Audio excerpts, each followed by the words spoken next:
Is such a high. It is unlike any high I've ever experienced before. It's shocking, again, what these cars can do.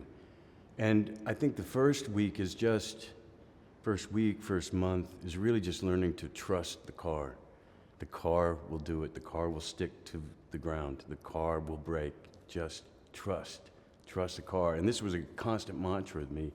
So if you're going down a straight and you have it pinned and they tell you can brake at the 75-yard marker, and I mean, when you brake, it's like you put, all your force into it, and this car will slow down in time.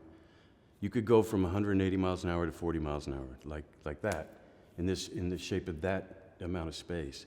And to trust that the car is going to stop, even when you're heading for a wall, is something your mind, you got to make the switch. The second one is that the car sticks in these high-speed corners. That's the most shocking.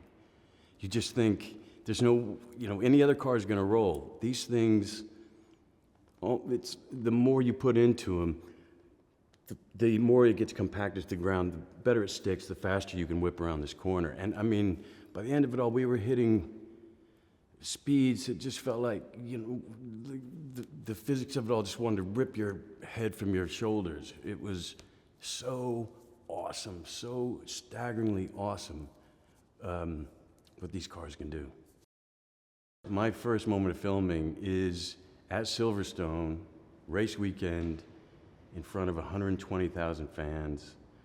And we had to prove to F1 that we could slot ourselves into the race weekend because it is military precision, it is to the minute. And so we had a 20-minute slot where we could go out on quali day in front of the fans and film ourselves. That first weekend, just feeling like we're on hallowed ground, and we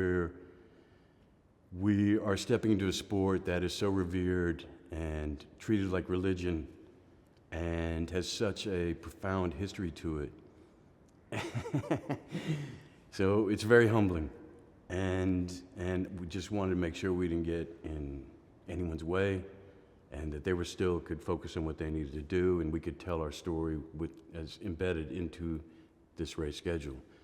By the end of it, whatever it was, a year and a half later, it just felt like our own backyard. We'd been there so long. We'd had a lot of talks with the guys. Everyone had been really gracious with us, the teams, and we had a lot of laughs, and we felt oddly a part of it. I love that Javier. We were really, really lucky to get him. He's one of our best, and you watch this guy, he's just so inventive. Each take, there's the movie, there's a take that ends up in the movie, and then there's a whole series of takes that we get to see. And he's one of those guys that is always like ratcheting it up, pulling it down, trying this, trying that, and it's really inventive, and it's really fun to watch. When Lewis came on, then it was a go, and it was a simple phone call for me. And I remember we sat down that first time, and that's less about racing and more about just sitting with a gem of a human being. There's a reason champions are made, I think, beyond just talent, and it's also how they carry themselves and how they face the world. And he is just a gem and a gent, really, really.